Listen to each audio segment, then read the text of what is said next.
교회에서 신앙생활 할 때 가장 중요한 것을 두 가지만 꼽으라면 저는 감사와 용서라고 뽑고 싶어요. 하나님을 사랑하는 것, 하나님이 가장 좋아하시는 사랑의 언어는 감사합니다. 사람들에게 가장 필요한 사랑의 언어는 용서죠. 그것을 위해서 성맥에서는 처음부터 마지막까지 두 가지를 강조합니다. 매일 감사하기, 그리고 공동체 세우기. 이 두 가지를 강조하고 집중적으로 가르치는 이유는 그것이 하나님 사랑이고 이웃 사랑이기 때문에 그런 거죠. 오늘 간증을 통해서도 그 부분이 잘 정리되어서 정말 감사합니다. 오늘 본문을 잠깐 보시면 우리가 헌금 시간마다 읽는 이 말씀이죠. 예수님이 부활하신 다음에 제자들에게 하신 말씀, 반복해서 두 번 한 말씀이 있어요. 뭐죠? 너희에게 평강이 있을지어다. 너희에게 평강이 있을지어다. 평강은 뭐죠? 샬롬. 하나님의 뜻이 우리 가운데 이루어질 때 나타나는 부족함이 없는 상태. 예수님 이 땅에 오실 때 천사들이 찬양한 내용 기억하시죠? 지극히 높은 곳에서는 하나님께 영광이요, 땅에서는 기뻐하심을 입은 자들에게 평화다. 그 평화와 평강 다 같은 말이죠. 히브리어로는 샬롬이고 헬라어로는 에이레네인데 결국 주의 뜻, 하나님의 뜻은 뭘까요? 우리를 구원하시는 거잖아요. 그러니까 하나님의 구원이 이루어졌기 때문에 예수님은 확실하게 선포합니다. 평강이 있을지어다. 예수님께서 죽으시고 부활했기 때문에 완벽한 구원이 이루어졌고 제자들에게 평강을 선포하신 후에 하신 말씀이 뭡니까? 21절을 보십시오. 21절 시작.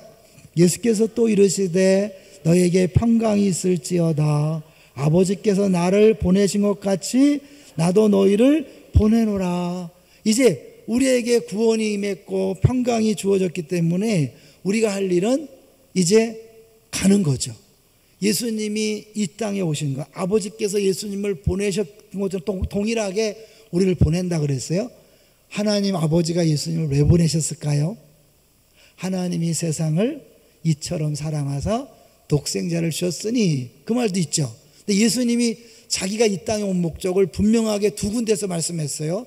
아주 자주 말씀드렸어요. 첫 번째는 요한복음 10장 10절.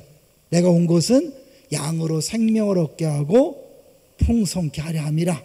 그래서 우리가 제1공이고 사역공동 공동체잖아요. 두 번째, 그렇게 생명을 얻게 하고 풍성케 하기 위해서 주님이 뭘 하신 거예요? 마가복음 10장 45절. 내가 온 것은 섬김을 받으려 함이 아니라 섬기러 왔다. 내 목숨을 대속물로 주러 왔다는 거죠. 우리들에게 생명을 주고 풍성케 하기 위해서 예수님은 자기의 생명을 내놓으신 거죠. 우리를 살리기 위해서 예수님이 죽으러 온 것처럼 예수님이 이제 동일한 방식으로 다른 사람을 살리기 위해서 너희들을 보낸다. 여러분은 이제 죽으러 가는 겁니다. 그래서 성맥 수료식은 화려하지 않습니다. 우리 양육 수료식은 화관을 씌워주고 막 선물을 받고 축하하지만 성맥 수료식은 앞치마를 둘러줍니다. 왜요? 예수님처럼 허리에 수건을 두르고 섬기는 자리에 있으라고 앞치마를 둘러줍니다. 이제 시작이죠. 여러분, 목적과 수단의 차이를 아시죠? 이 성맥이 목적인 사람은 성맥을 자랑하고, 성맥이 끝나면 완성됐다고 생각하지만, 이 성맥이 수단이었던 사람은 예수를 닮아가는 것이 유일한 목적이기 때문에 예수를 닮기 위한 하나의 좋은 훈련 과정으로 하라.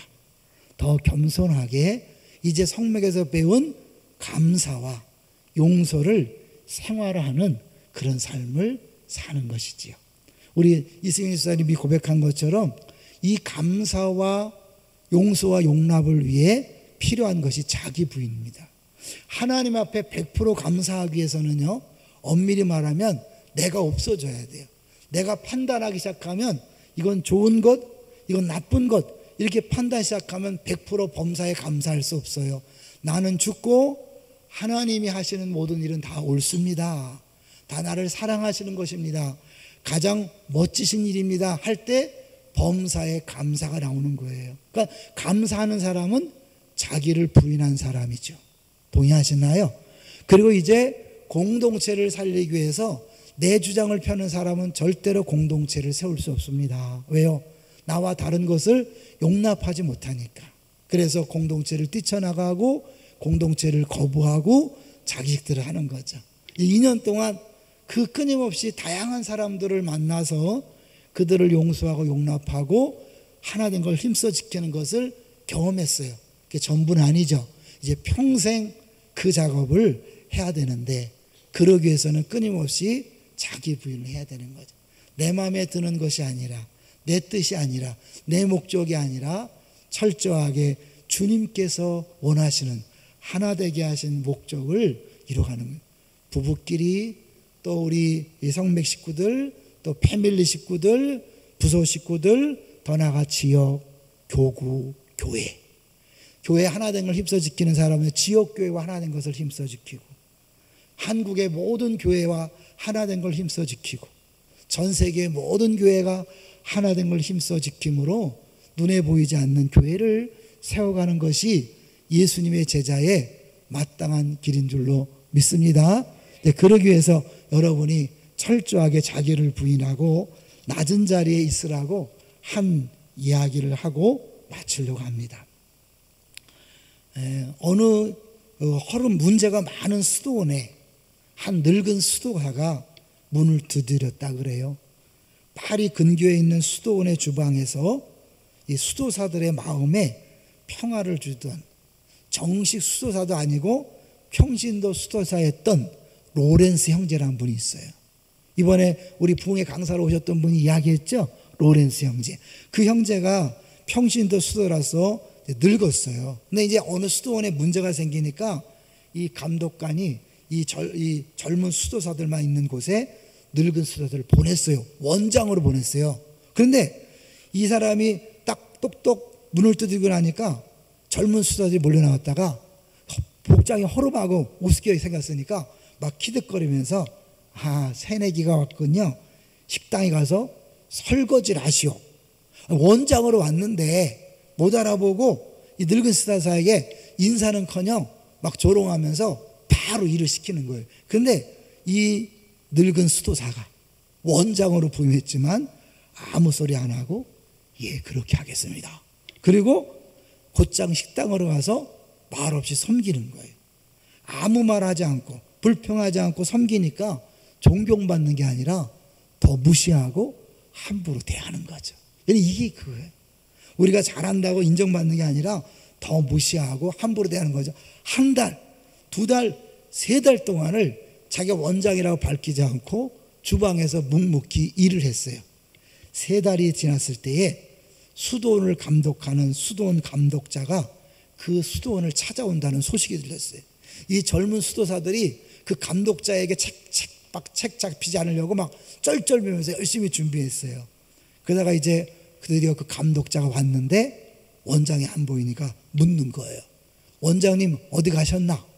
그랬더니 아직 원장님 안 하는데요.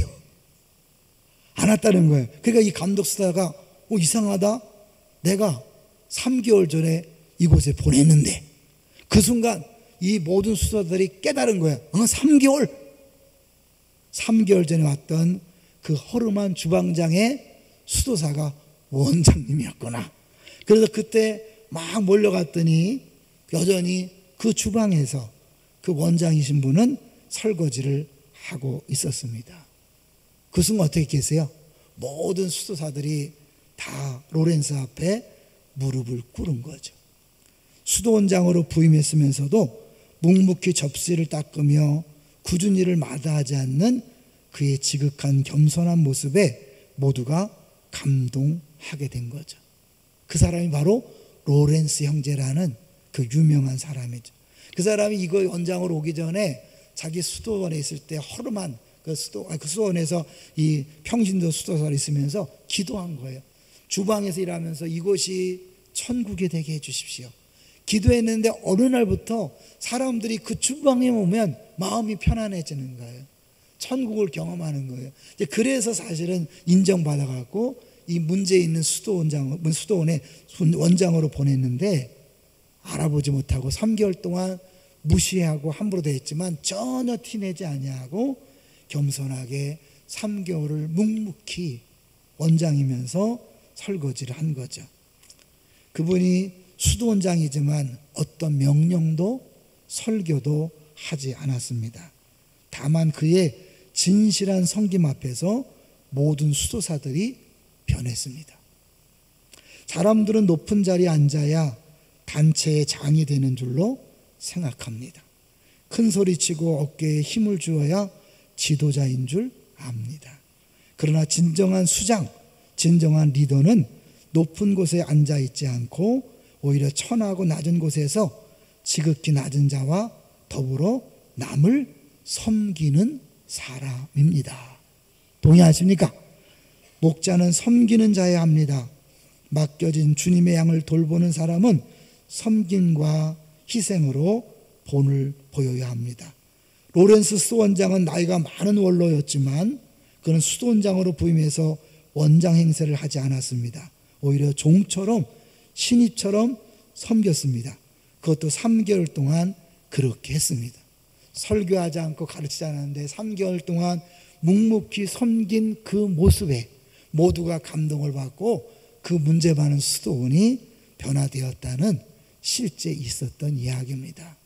여러분을 주님이 파송하시는 것, 섬기라고 파송하는 것입니다. 가는 곳에서 섬기십시오. 그러려면 어째요? 하나님에게 먼저 감사할 수 있어야 합니다. 왜냐하면 섬기려면 내가 이미 만족감이 있어야 되잖아요. 감사하지 않는 사람, 불평하는 사람, 부족을 느끼는 거잖아요. 부족을 느끼기 때문에 뭔가를 뺏어와야 돼요. 거기를 채우기 위해서 시기, 질투, 경쟁, 다툼, 자기 힘 자랑할 수밖에 없지요. 근데 내가 예수 안에서 만족한 사람은 더 이상 달라하지 않고 빼앗지 않고 시기 질투하지 않고 전적으로 다른 사람을 위해 살 수 있는 줄로 믿습니다. 이 훈련을 여러분이 2년 동안 받았습니다. 합쳐서 3년을 받았습니다. 양육 1년과 성맥 2년. 이제 더 뭘 배우려고 막 또 없습니까? 이러지 마세요. 그건 배우는 게 목적인 거야. 배움은 이제 예수님을 섬기기 위하여, 성도를 섬기기 위하여, 교회를 섬기기 위하여 수단이 됐습니다. 이제 여러분 진정한 목적인 그 예수님을 닮아가고 예수님의 몸인 그리스도의 몸인 교회를 세워가는 역할을 잘 감당하시기를 주의 이름으로 축원합니다.